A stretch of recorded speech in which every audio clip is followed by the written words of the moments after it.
Now, South Africa is escalating its war on organised crime in what's being described as one of the strongest security moves in recent years. President Cyril Ramaphosa has ordered the army to support police operations targeting gang violence and illegal mining networks. Organised crime is now the most immediate threat to our democracy, our society, and our economic development. Now, to strengthen our fight against gang violence, I will be deploying the South African National Defence Force to support the police.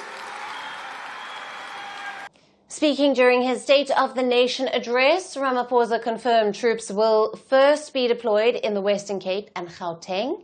Both provinces have been hit hard by gang activity and illicit mining operations. Now, Ramaphosa also announced the recruitment of 5,500 new police officers.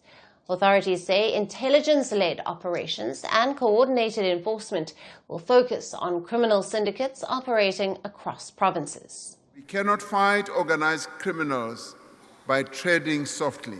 We must act with zero tolerance and bring the full force of the law to bear. And I'd like this message to be clear. There will be no impunity for acts of criminality and corruption. This announcement comes at a sensitive moment as crime remains one of the country's most pressing domestic challenges. Now, South Africa has reportedly the highest crime index rates on the continent, standing at 74.5.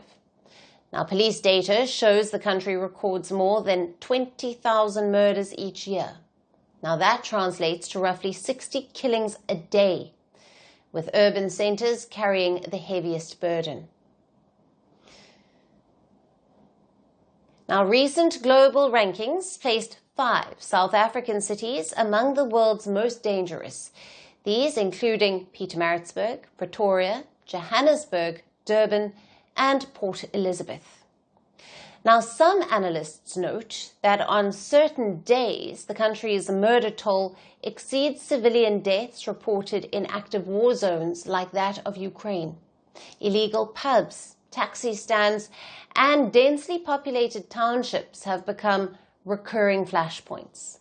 Last year alone, mass shootings struck at least 5 provinces in multiple incidents, killing many, including police officers and children. Yet, while the government prepares to deploy soldiers, another set of figures tells a very different story. Now, South Africa reportedly welcomed 10.5 million international visitors in 2025, the highest number ever recorded, even surpassing pre-pandemic levels. Tourism officials called it a defining milestone for the sector's recovery.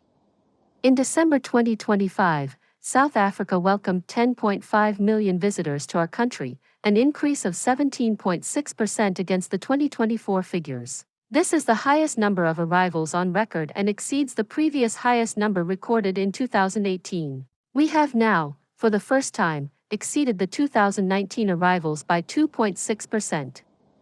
Regional African travel remains the backbone of arrivals, led by Zimbabwe, Mozambique, Lesotho, Eswatini, and Botswana. European numbers also climbed, with strong growth from the United Kingdom, Germany, Austria, Switzerland, and Sweden. Meanwhile, Russian tourists recorded the sharpest increase among overseas markets. Now, South African officials say that safari destinations, wildlife reserves, and cultural events continue to draw global visitors.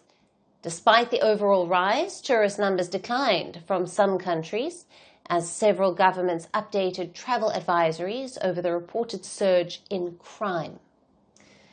U.S. arrivals fell after the government issued a Level 2 advisory warning of violent crime, including robbery, rape, and kidnapping. Visitors from Canada also dropped in numbers after the government urged travelers to exercise a high degree of caution. China's embassy issued a security alert citing risks of kidnapping and serious crime, and Australia updated its advisory with similar warnings. But despite those warnings, overall numbers still reached record highs, and South Africa still remains a major tourism and business destination, even as security concerns persist. Now, analysts say that South Africa is fighting two battles at once, one on the ground against gangs and criminal syndicates, the other on the international stage, where reputation directly influences tourism demand and investor confidence. The next chapter will now be defined by how the country balances its security with long-term stability. He rebuilt Egypt's pride after defeat. He turned victory into legitimacy. Then he chose peace with Israel. He broke an Arab consensus. He challenged his own military. He silenced his critics at home.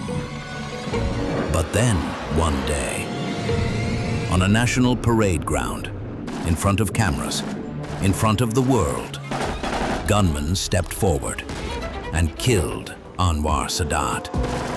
It changed Egypt overnight. The assassination, Saturday at these times, only on Firstpost.